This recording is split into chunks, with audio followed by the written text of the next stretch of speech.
Okay. Hello, welcome everyone. Happy Friday.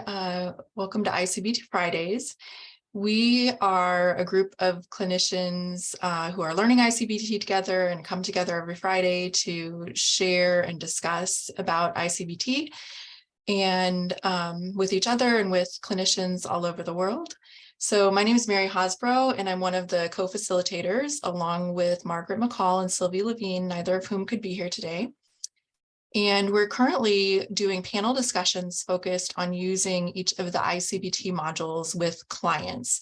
And our panelists today are Brittany, Goff, and Brownwyn, Shroyer, and they're going to discuss how they use Module 9 with clients. And Module 9 is a different story. And when they begin, I'll drop worksheets from that module and some resources in the chat. So I'm going to ask that you hold your questions until the end and refrain from asking anything about client-specific issues where clients might be able to be identified, because this is being recorded and the recording will be posted on the I-CBT online website. So thanks everyone for joining us today, and thank you especially to Brittany and Brownwyn. And I'm going to just turn it over to them to introduce themselves and then start the discussion. So thank you, Brittany. Hi, everybody. I'm Brittany Goff. I'm a licensed clinical social worker. I'm over here in Maryland. So I run a group practice right outside of DC in the Rockville area, and we specialize in OCD and anxiety and now eating disorders as well. So I'm really excited to share some of my activities with you guys today, because it's kind of almost even make it into like a fun game talking about bridging. So Brownwyn, you can go ahead and introduce yourself too. I'm Brownwyn Shroyer. I'm an LCSW in private practice in Indiana. I love all things I-CBT, and I don't know, I have 30 years of lived experience. Brittany and I both have lived experience of OCD, so we like to talk and teach through that lens as well. And we both offer consultation and training too. So we could talk about I-CBT all day long, couldn't we, Brittany? Yes, we could. I'm pretty sure we do. I think we do, yeah. All right, we'll let Brittany get started with bridging, and then I'll talk about how to construct a story. All right, I'm going to go ahead and share my screen.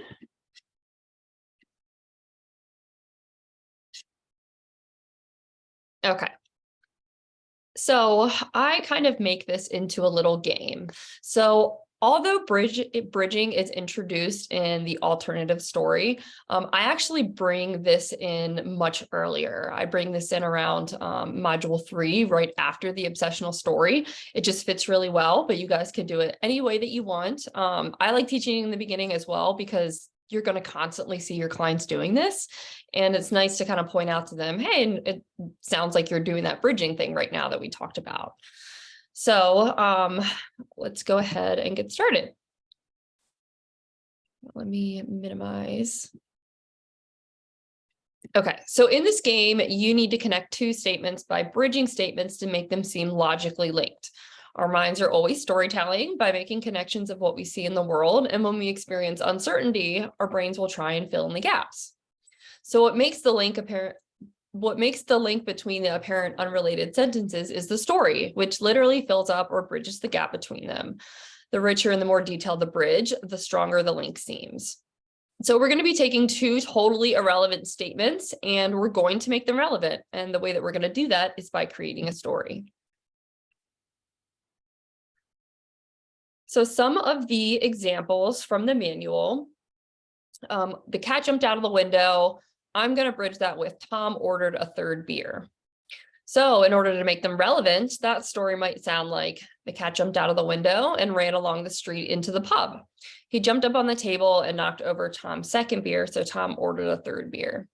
So I'll ask my clients, do you kind of understand what I'm doing here? Do you see how I'm taking two totally irrelevant statements and making them relevant? And usually they say yes, they usually get it right away. You don't have to use too many examples.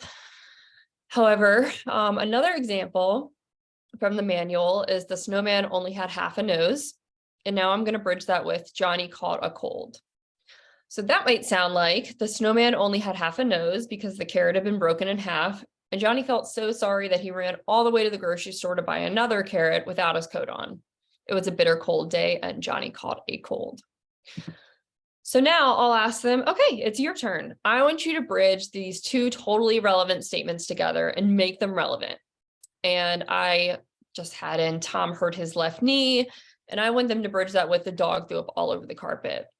And people with OCD are very creative. They are constantly storytelling all the time. So they come up with some really interesting things. And it's kind of a fun game that you can play with them and make it a little bit playful in how we introduce it using just random irrelevant statements. And they come up with all sorts of things. No two people come up with the same exact thing, but it's a nice creative way that you can get your client thinking about the stories that they tell themselves.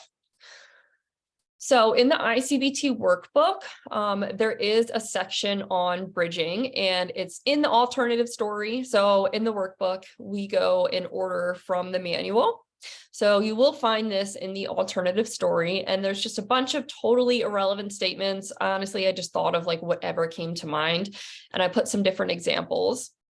So getting left in Japan, a disappointing birthday, my dog ate my homework again, alien abductions, Bigfoot, infomercials, getting the chicken pox.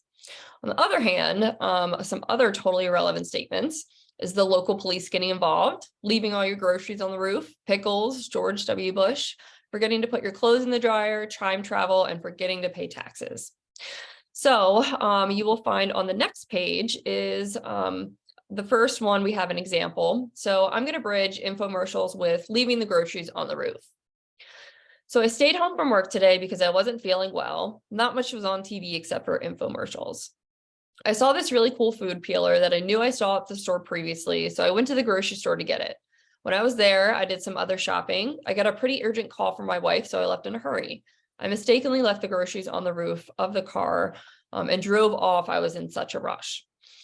So there are some other examples that you can give your clients to bridge together, or you can do it with them in session. So I have a disappointing birthday, making that logically linked with the local police getting involved. I also have getting left in Japan and forgetting to pay taxes. So it just gives them some more different exercises that they can use on how to really make two things that are totally irrelevant relevant to each other, because that's exactly what OCD does. So they can even come up with their own examples. If my examples weren't bizarre enough, they can make their own. So there is a section in the workbook that they can use as well.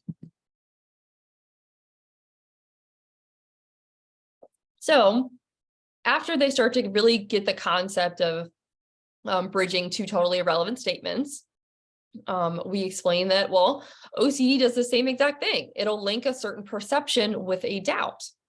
So say my door locked fine. I'm going to bridge that with, but what if it could be open? So that might sound like my door locked fine, but there could be faults in the lock. Doors do get left open. I can't see the lock mechanism, so it could still be open. So we're going to take a closer look at this story.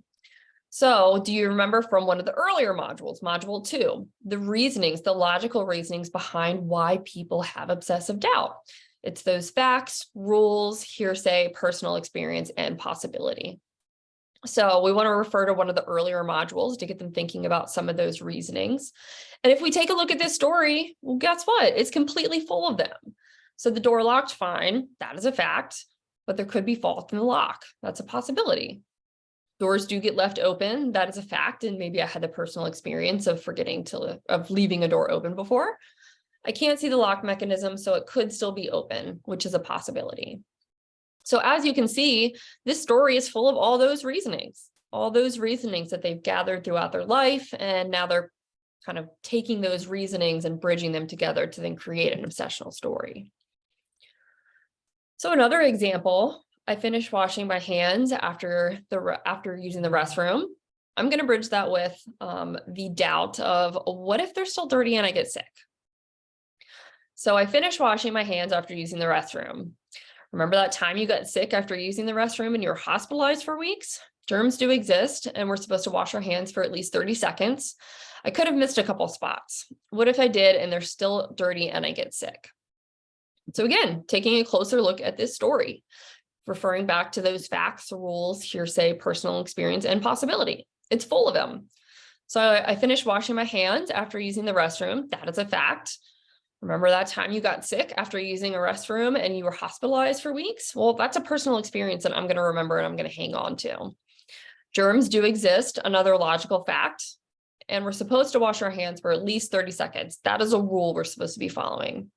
I could have missed a couple spots, possibility. What if they're still dirty and I get sick? So again, this obsessional story is full of all these different reasonings. And helping your clients start to point them out in their obsessional stories and seeing how bridging works. And bridging is not something that happens slowly. It's something that happens like instantly. Usually the person doesn't even notice. It happens within seconds. So one of my old themes is before I found out that I had OCD, I had completely convinced myself that I was like a narcissist or a sociopath. Turns out I just had autism, but there was certain little things that I would do that would make me feel like that I would take and bridge together with this story of, oh my gosh, what if I'm a sociopath? So the first time I really noticed this theme, I was at a funeral. And this is the rumination that was going on in my mind at the time. So I'm at my grandmother's funeral. As I look around, I see other people crying. Why am I not crying? Am I not crying because I don't have emotions? Well, sociopaths don't have emotions. So what if I'm a sociopath? So within seconds, my brain found something to grab onto and bridge it together with the story of being a sociopath. I didn't even bother to think about how I didn't even know my grandmother. I met her like once. I didn't have a relationship with her. So makes sense why I wasn't emotionally distraught like all the other people. But OCD is not going to look at that. It's just going to bridge together this story that I already have that I could be a sociopath. So again, it's full of all those reasonings. So I'm at my grandmother's funeral. That is a fact. As I look around, I see other people crying. That is a fact and a personal experience. I notice I'm not crying. Why is that? My own personal experience. Am I not crying because I don't have emotions? Possibility. Sociopaths don't have emotions, which is a fact. So what if I am a sociopath? So I also like to introduce one of the tricks and cheats called reverse reasoning when I talk about bridging. So this is going to be from module 10 in the tricks and cheats of OCD. So one of the cheats and tricks of OCD is reverse reasoning. Typical reasoning starts with an observation in reality and then leads to a conclusion about that observation. Reverse reasoning begins with an idea or fact and then creates a conclusion. So people's OCD is just looking for a trigger to attach itself on. It's scanning the person's entire environment. It might also be scanning their past memories. And a person with OCD has their doubt, their what if in mind, and their brain is just searching for things to latch those two together, bridging them together to then create an obsessional narrative. So I'm going to use an example from pedophilia OCD. So say somebody already has the obsessive doubt of what if I'm a pedophile? Well, they see a triggering thing such as seeing children and they think to themselves, oh, how cute, those kids are playing, you know, they look really cute. Well, then their brain will go to, wait, why did I think those kids were cute? Do I think that they're cute because I'm attracted to them? I hear stories all the time of somebody you wouldn't ever expect turning out to be a pedophile. Pedophiles exist, so what if I could be a pedophile? Again, it has all these reasonings in it. So wait, why do I think those kids are cute? Do I think that they're cute because I'm attracted to them? Possibility. I hear stories all the time of somebody you wouldn't ever expect turning out to be a pedophile, which is a story that I've heard. Pedophiles exist, an objective fact. So what if I could be a pedophile? So I have my clients, whatever their obsessive doubt is, I start to have them bridge literally anything to their obsessive doubt. So I'll tell them, okay, so say I'm working with somebody that has the obsessive doubt of what if I cheat on my partner? So I'll tell them, okay, bridge that with a puppy. And they'll like kind of think about it for a second. And then they'll say, I see my puppy, I take my dog out on a walk. It's a beautiful day out. So there could be other dogs and dog owners out. What if I see someone that's attractive? Does that mean that would that mean that I'm going to cheat on my partner? So you can take two totally irrelevant statements like we were doing earlier and bridge them together. And that's exactly what people with OCD do. So another example of the sociopath one. So I was watching a true crime like TV show, and when they were examining the handwriters to catch the potential murderer, I noticed that he crossed his T's the same way that I did. And so of course, OCD is going to see that trigger and then bridge those two together. That's obsessional story that I am a sociopath with what I just saw about crossing the T's. I might think, well, could that be a brain abnormality? Could that be a brain abnormality associated with being a sociopath? What if I'm a sociopath? So again, very quickly, somebody will see a trigger and then bridge it to their obsessive story. So I'll pick up anything that I have around and tell my clients, okay, I want you to bridge this pair of scissors with being a sociopath. And they might say something like, okay, I own several pairs of scissors. I bet sociopaths think about killing people with this blade. Well, now I'm thinking about killing people with this blade. So what if I'm a sociopath? Or say, going back to the example of what if I cheat on my partner? I'll be like, okay, this water bottle here. How can you bridge this water bottle with cheating on your partner? And they'll do it. They'll find a way. They always find a way. And they're really creative and come up with all sorts of things. So they might think, okay, well, I fill up my water bottle and I bring it to the gym. Well, as I'm at the gym, I notice that there's a guy checking me out. Well, what if this leads to more? What if I cheat on my partner? So I'll ask them, okay, what about this hair clip? Bridge having this hair clip to you cheating on your partner. And they might say, well, I go to pull my hair out of my face. And as I'm looking in the mirror, I wonder, am I doing this to look attractive to other people, even though I have a boyfriend? Could that lead to me cheating on my partner? So people will find a way. They will find any way. And that's by creating a story. They can make two totally irrelevant things relevant by creating a story behind it.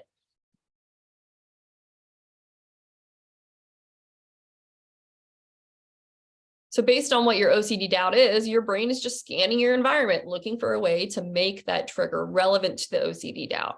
Our minds are always storytelling by making connections of what we see in the world, and that's what it's doing. So another example that I have is I was terrified of this little camper stove that I used to have. And I was so afraid that it was going to leak carbon monoxide. So I was really afraid that our carbon monoxide detector wasn't working. So I'm going to bridge that with the carbon monoxide detector is on, but what if it's not working? So that might sound something like the carbon monoxide detector is on. The batteries could be dead though. I've heard stories about people that die in their sleep from carbon monoxide poisoning. It doesn't have a smell, therefore I wouldn't know if I was being poisoned. I could kill my husband and my dogs. Maybe the batteries aren't working. What if it's not working? So then I would just check it over and over and over and keep checking to make sure that it was on. So now going to the alternative story, now we're going to introduce how there's other stories that are going on that are just as possible as the OCD story. So instead of linking a trigger with a doubt, we're going to work to link a trigger with certainty. So as you can see, again, this story, this is the rumination in my mind. This is the obsessional story. Is full of facts, possibilities, stories that I've heard, and more possibilities and facts. So I'm going to take away the doubt and replace it with certainty. I have no need to check it any further. So that story might sound like the carbon monoxide detector is on. I know that it is working because I can see the power button lighting up to signal that it's working.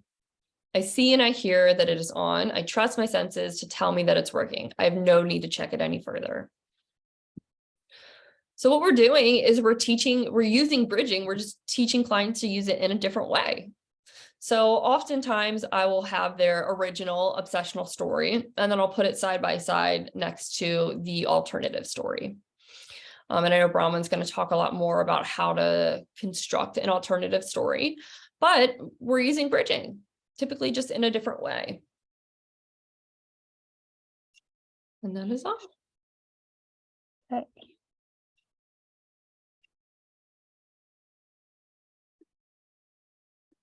All right, let me get my screen set up. Okay, can you guys all see that? Yeah. Okay. Yes, we can. So Brittany did a good job talking about bridging, and now I'm going to go into how I construct an alternative story. And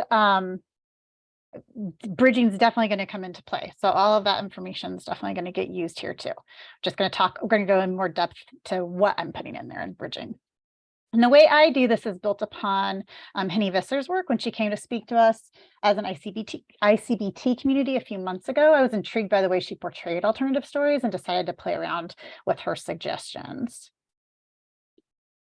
But before we get into that, let's look at this, just the importance of the alternative story. And this is something that Fred has stated, is that it is where the certainty before the doubt is located, is in this story. So we're going to back up a bit, just like Brittany did, and we're going to talk a second about how these stories get constructed. I like to always tell my clients, you are constructing these stories, like they're getting constructed. We have to teach our clients that. And that's what we're doing at the beginning of I-CBT, is we're teaching them how they're constructing.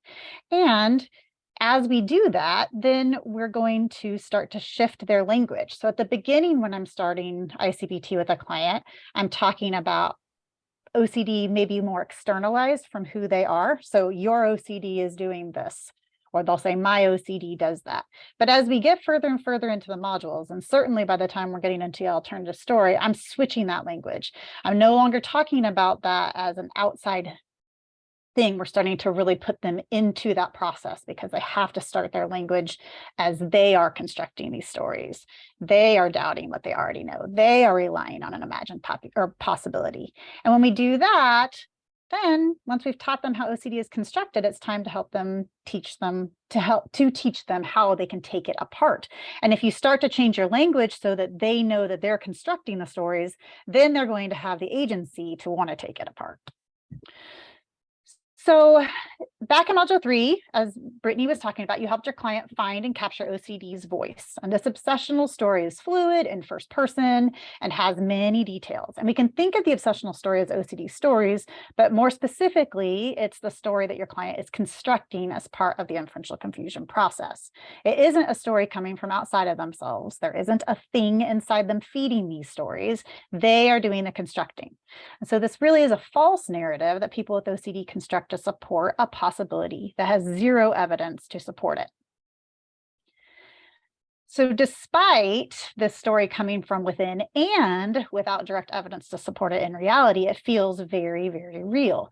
The alternative story can be the important element to help aid the agency that your client is gaining. It's going to be helping to reposition them to certainty again. Because OCD feels so real, helping clients also relearn that they can find merit in stories outside of their constructed OCD narratives is important. These can feel real to them also if you practice them enough, just like Brittany was explaining with the bridging. The more details you put in, the more likely it is that they're going to believe this story and have it feel like a lived-in possibility or lived-in reality. So here's an obsessional story about locking a door. I'll read it in a second, but as I do, just like Brittany was talking about, note that there is a lot of reasoning involved here. It is all faulty reasoning, however. It doesn't belong in this story. Like, it doesn't belong to this story, even though the reasoning on paper is a list of facts, rules, things that happen to other people and personal experiences. There is also quite a bit of possibility in here, but none of that has direct evidence, and there isn't trust in the senses or common sense. So maybe the door isn't locked. That's what we're going to start with that doubt. One time I thought it was locked, but I hadn't closed it completely. My grandmother left her car unlocked and someone stole things out of her car. I know it looks locked, but that could be a trick. Maybe inside the locking mechanism isn't really locked. And maybe when I checked it, I actually jiggled something loose inside and it isn't locked anymore. So I have to check it again and again, because each time I check it, I could be screwing things up. And if I don't lock the door, something awful could happen to someone I love. They could be murdered or kidnapped or robbed. If I don't check it and make sure, it will be my fault. So it can feel really convincing, right? Hearing these stories sometimes pull therapists into the inferential confusion process. You start to doubt what you already knew to be true as well. Well, I never thought about my locks not working before. I guess that could happen. You are starting to doubt your certainty. You had it before your clients wrote the story, and now you're doubting that certainty, and there's no evidence to do so. So when you do find yourself in the middle of that with a client, you're getting a taste of what having OCD is like for them all the time. So how do we get our clients to start noticing the real story? How do we help them replace that well-worn path to the obsessional story with a new path to the alternative story? Really, what we're going to do is help them to rediscover the story they had before they started doubting. Just as we help them rediscover their real selves, we help them rediscover the certainty that they had before they started to doubt. But this time, they get to continue to trust it. So let's talk a second about what's going on in OCD. Sufferers are doubting their certainty. They are doubting what they know to be true. They already had what they needed. We need to get them back to trusting that. So all that inferential confusion process is causing them to doubt what they already know to be true. And what's happening here is that in OCD, imagination holds more weight than perception. It tips the scale for sufferers to focus on the imagined possibility. What we're trying to do with I-CBT is tip the scales back the other way, allowing trust in the self and the senses to be restored and certainty to be believed.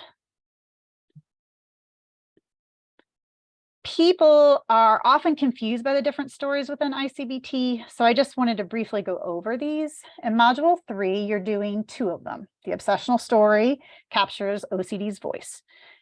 I have this client write this with me, taking notes for them, and I'll help guide them through it and prompt them, but I'm having it come from them. They're taking on OCD's voice because it's their voice. They're constructing that story. The counter story is there to show the OCD story isn't the only possible one.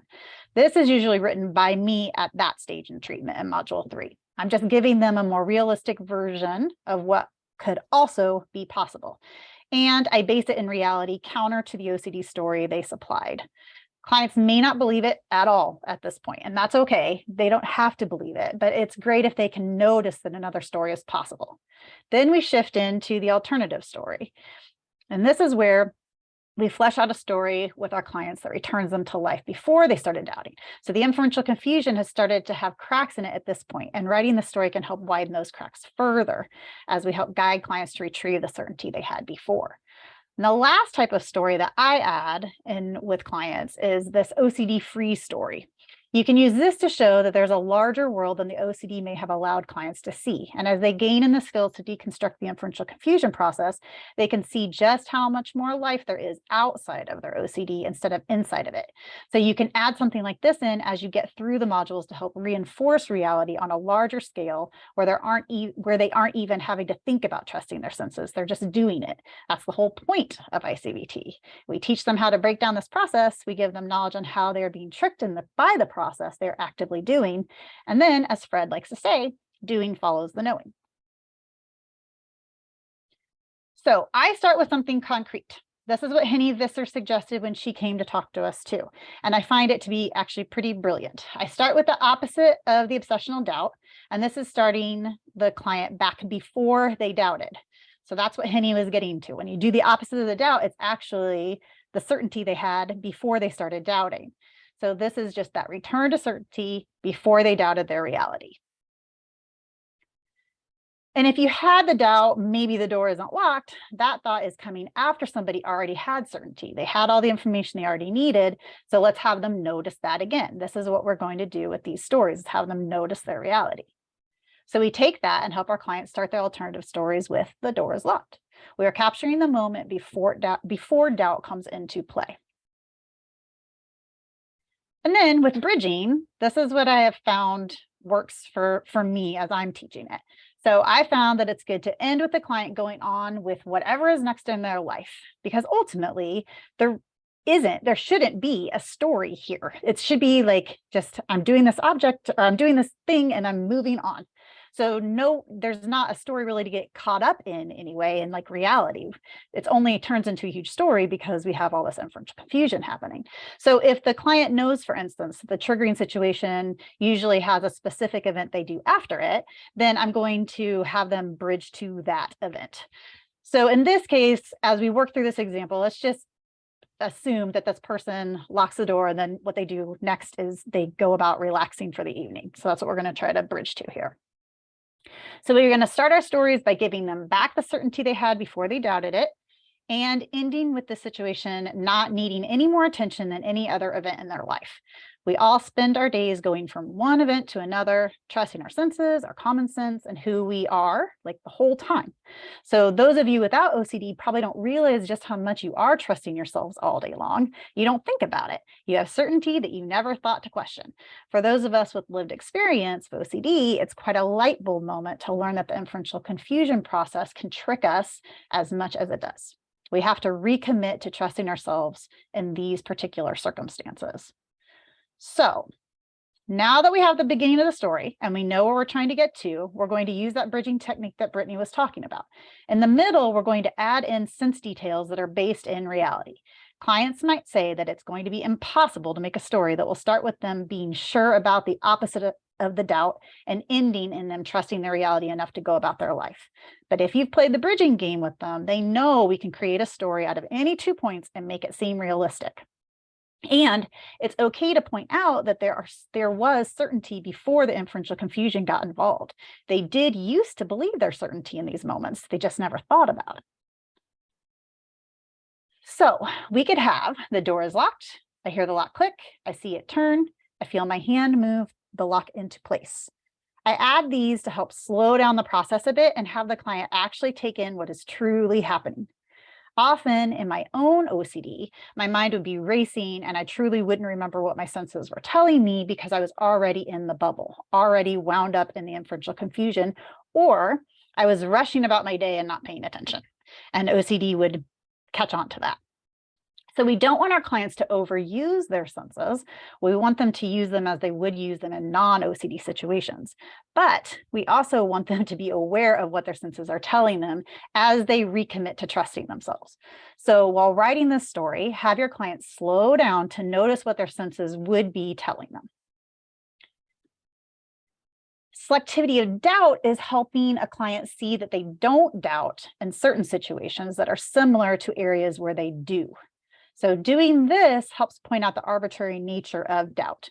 And we can use this to our advantage in alternative stories. Because of that, I like to take selectivity of doubt and use it to underscore the certainty clients have in their senses.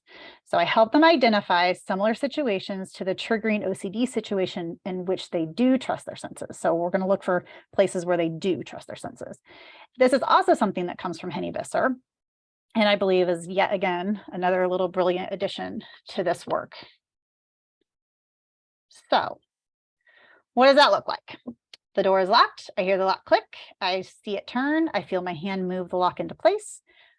Just like when I close the refrigerator, I do this without any doubt of my senses. My vision, sense of touch, and hearing all tell me that I have successfully closed the door. I am also certain of my senses when I lock my file cabinet as I leave my office. So we've added in some comparative trusting of the senses in situations that are similar to the one that we're doubting. And we've got sense data in there that's showing us that we can trust our senses. And then we're just going to add an ending. Finally, I'll add in, I can go about my life, or if there's something in particular that we know is going to happen after this particular story at the end, the next thing in line of life, then I'm going to add that in. And remember that the alternative story can be added to slowly by your client over time. So as new aspects are noticed outside of your session with them, then they can add those to strengthen the lived-in experience of this story. So here it is again, just labeled with the different aspects that I'm bridging in. So doing the opposite of the doubt, which is really just the moment of certainty that they originally had. Then we're adding in those sense details and the comparative trust in the senses. Okay. So let's do one more example. This particular doubt could need two opposites of doubts in the story, because what we have here is maybe I don't remember hitting someone with my car. So there's really two places here where we can return some certainty, because one, we're doubting our memory, and two, we think maybe we're someone that could hit somebody with their car, right? So I am a safe driver and I can trust my memory, and we're going to bridge two that they can go on with their life. For the sake of this example, we're going to say that this person has this particular doubt come up when they're just hanging out with their friends. And this is where they feel like they need to focus the story. So if we were going to write this story out fully, We could write, I know I'm a safe driver. I keep my eyes on the road. I do not get on my phone or mess with the radio. I use my common sense as well as my senses to help me follow rules like turning on my turn signal or slowing down for a yellow light. I have driven lots of places without any negative incidents. I also trust my memory. People often say I have a good memory, and I know I'm a person who can retain a lot of information. When I first got my license, I was speeding and got pulled over. I remember that vividly and haven't gotten a speeding ticket since. I also remember the time that I couldn't avoid hitting a cardboard box that flew off of a truck in front of me. No chance I could forget something like that. In the same way, I can be sure that my driving ability and my memory are in good working order. I can go on with my life and get back to watching this movie with my friends. So here, the sense details are not just about the 5 senses. We're also bridging in with common sense and the real self. So there's pieces here where you can do sense details with all 3 of those things that we're trying to instill certainty back into with our clients. Okay. So a big thing I stress with clients is we're noticing the real story, not convincing ourselves of it. I know clinicians get worried that this is going to become compulsive in nature, but it isn't going to be compulsive if you're teaching it in this way where we're just noticing the real story. All we're doing is backtracking to before the OCD was there, and we're just having them notice that potential. Okay, there's a dog here on purpose. 1, because I'm a sucker for dogs. And I think anybody who's heard me talk about pets has realized that by now, because 4 of them live with me, and I'm surprised one of them hasn't visited us yet. But let's look at this sweet little darling. Okay. So dogs are the best at noticing life. If you ever spend time with a dog for a minute, they are not worrying about an imagined possibility. They are sitting there just noticing what is going on in their world. So this lovely little angel is sitting here and she's thinking, okay, I'm just looking around at my life, and now I'm going to start this video and you're going to see that she smells something. So she notices a scent. Okay, so she smells something. Okay, now maybe she sees a bird. Okay, there's a bird. Look at the bird. I'm following the bird. And now there's my human. And oh my gosh, what's in their hand? And oh, it's food. And she's going to go, right? So that is what we want our clients to be like, guys. We want them to have that kind of just, I'm noticing my life. I can go through it. I can trust where I am and how I'm doing. And that's what we want to get back to, because dogs are awesome. And if people were more like dogs, it would be a better place. But we don't have to worry about these stories being compulsive if we're teaching this aspect of I-CBT as getting back to noticing the certainty before the doubt. That is the point of the dog slide. All right. So with that in mind, what if we have our clients practice noticing that certainty, that level of certainty, at the same level they do with all aspects of their lives? So they are doing this without any extra effort at all. If we write yet another story showing them living reality as if OCD had never been there, we are showing them their lives before they started doubting their certainty and what they can go back to now. Because remember, this is inferential confusion process that they are doing. OCD is not doing this to them. They are involved in that process. So the triggering event is just seen as a step in the story, in the story that I'm about to talk to you about. It's just a step. It's a step in the story that doesn't catch them at all. This is truly what life with a resolved doubt can look like.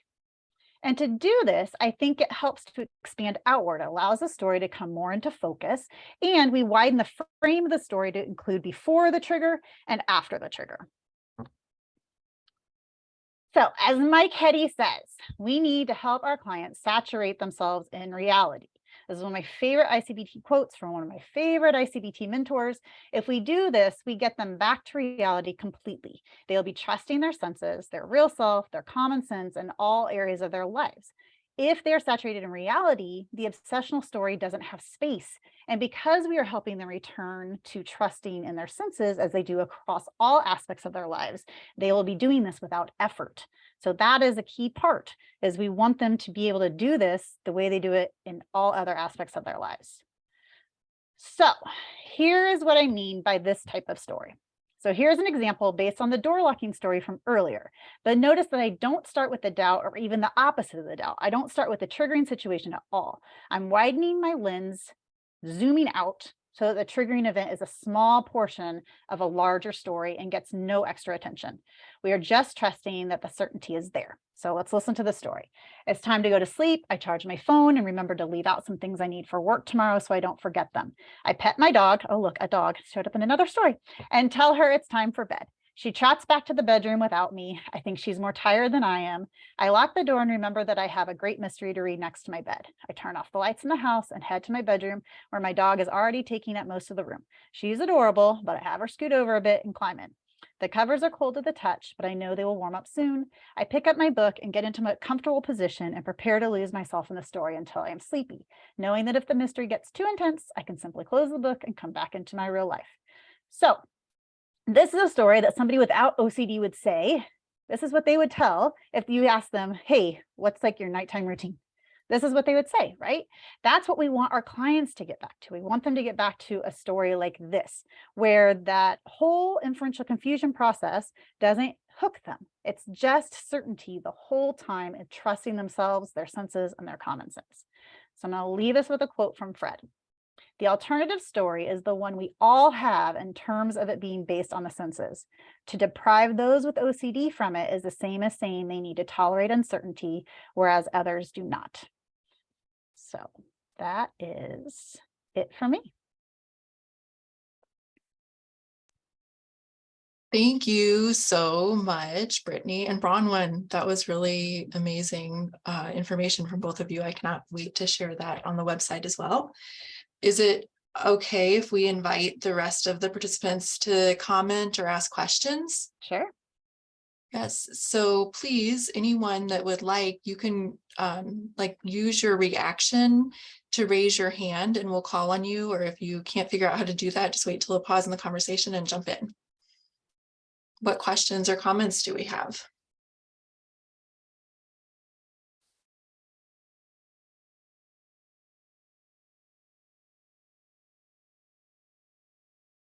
I might start with a question that I'm thinking of then.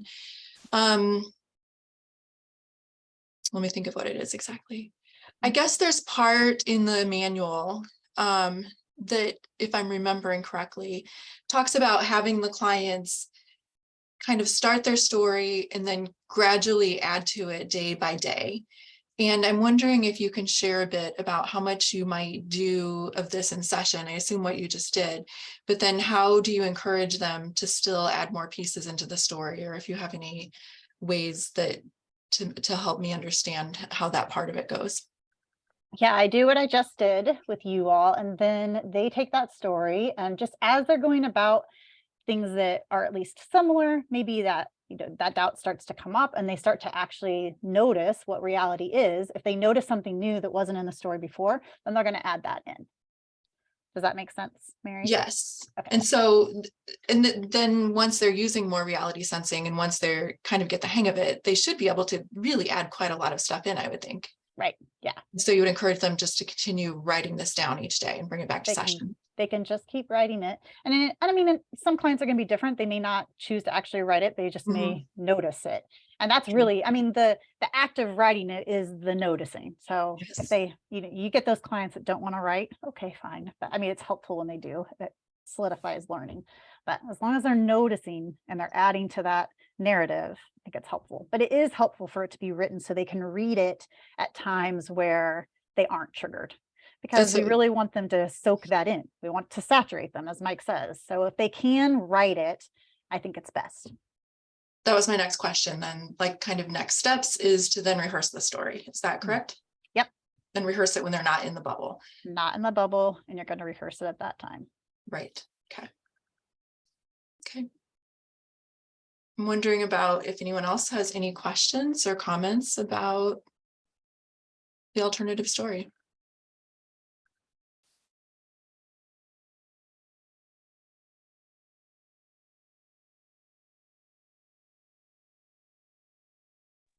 You did too good of a job where there aren't any questions. I see Cheryl. Yeah. So I've been eating my lunch, so I didn't have my camera on, so forgive me. And I am new to all of this, but I have a client, I don't want to give a lot of detail because I know we're being recorded, right? Still. Yes. But where it's really more focused on kind of like just right OCD and making mental choices. And so we just started working on kind of the doubt sequence, or I just started working on the doubt sequence with that client. So just wondering like how you would help them to write that alternative story. Because it's less concrete, right? It's not, you know, so and it is a client that I've worked with for a long time, and we did a lot of ERP and, you know, all that kind of stuff. So we're switching gears.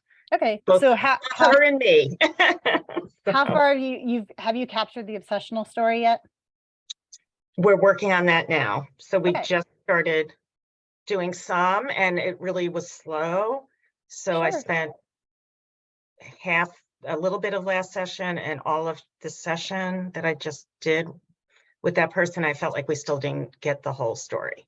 Okay. But it's about kind of like the person's going to make the not right choice. Yeah. And then they're not really identifying the thing that's going to happen, but you know, so we're still kind of working on that. Yeah. So if it's a fear-based thing that's happening, so without totally knowing, but we can talk after the recording's done if you want. But if it's a fear-based thing, that's a little different than just like tolerating a feeling in your body. But a lot of times with just right, it's I don't like this feeling, right? We're not gonna like that. So the alternative story can also be about being able to notice that she probably does tolerate sensations in her body in a lot of different ways. And those don't stay forever, and those kinds of things. But I think I'd have to hear more outside of. Yeah, I feel like can hear a little bit. Yeah. I can't because I have a client, but maybe you can email me. Okay, thanks, Brownwyn. I'm also wondering if there are factors about being able to use common sense too, and then kind of like you were saying, Brownwyn, like try to look for the examples in their life where they just use their common sense without questioning as well, where they can make decisions easily, and starting to contrast those to see how they're using common sense as well as their five senses. Yeah, I think it's really important to have those details, not just about the five senses, but common sense and real self that's what they're really doubting. I would also encourage people, if they want more examples of what you were talking about with using the way Visser constructed an alternative story, we do have that recording on the I-CBT online website where all the other videos are. If you go all the way to the bottom of the page, I think it says something like special topics or special presentations. And the one with Visser has a couple different examples of her taking a completely other situation where someone can trust themselves, like if they had a pedophilia theme and they're worried about harming their kid, then her example of an alternative story in that case was about how they know they're not going to harm their pet, and how they can tell the difference between a sexual urge and other types of affection with an animal to know that they're not going to harm their child. So it really is interesting to think about that, bringing in alternative stories that way as well. Yep.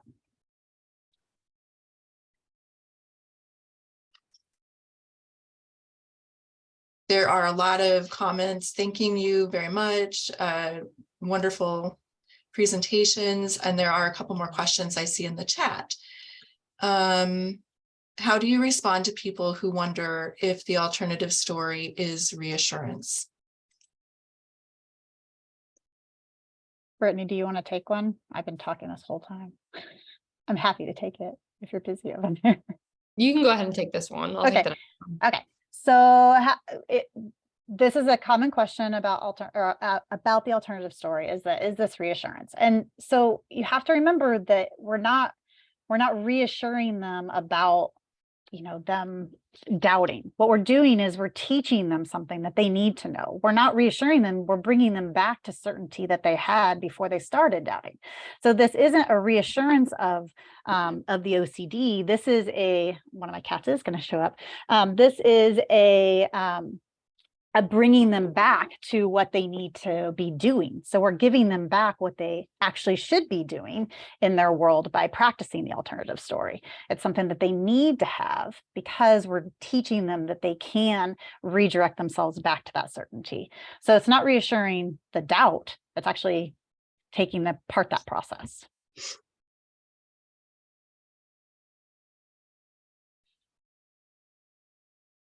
Thank you. And someone asks, is it useful to do modules 3 and this module back to back? So I typically only introduce the bridging in after the obsessional story. I wait to do any of the alternative stories until we get to that module, but I do explain bridging pretty early on. I usually do it right after the obsessional story and showing them like how these stories are actually constructed and how they're created. And it's usually through, you know, bridging different reasonings that the client has together to then create this story. So I save the alternative story for farther down, but I do bring in the bridging aspect and teach it a little bit earlier. But I don't teach about bridging in an alternative way just yet. I just teach them about bridging in terms of two totally irrelevant things and how OCD will take a certain perception and bridge it with a doubt.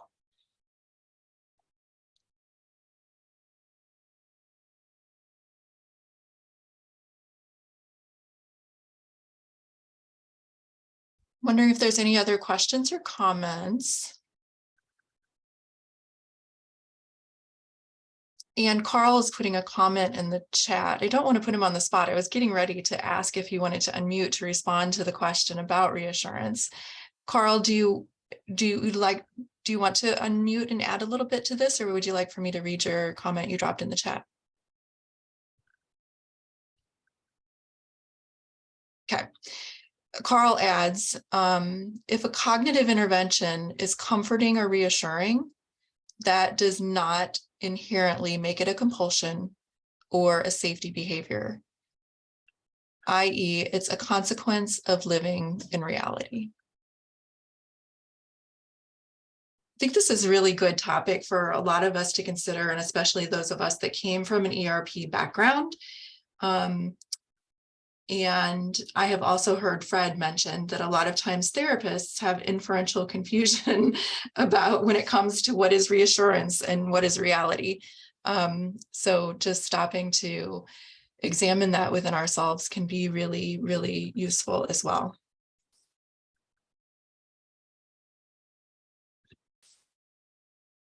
There's another question from Erica. Any tips on alternative stories for contamination OCD?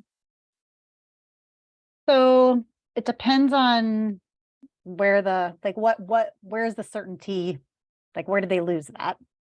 And so contamination OCD was my biggest theme. And so I feel for anyone struggling with this, but what I find works well with contamination OCD is the same thing that works well with all.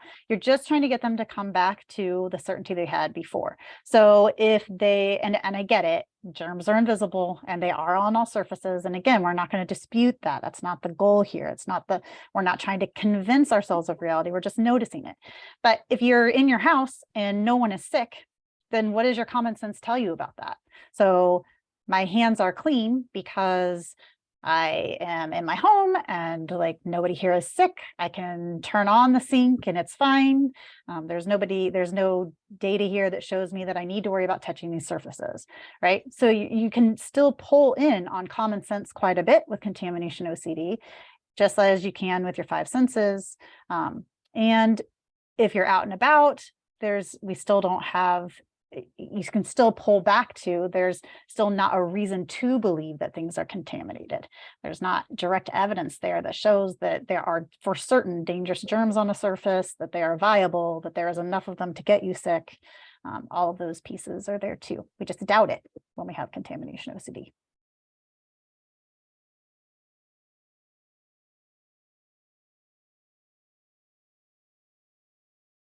Awesome. There's about 5 minutes left. If anyone else wants to chime in about this topic or even anything else I-CBT related.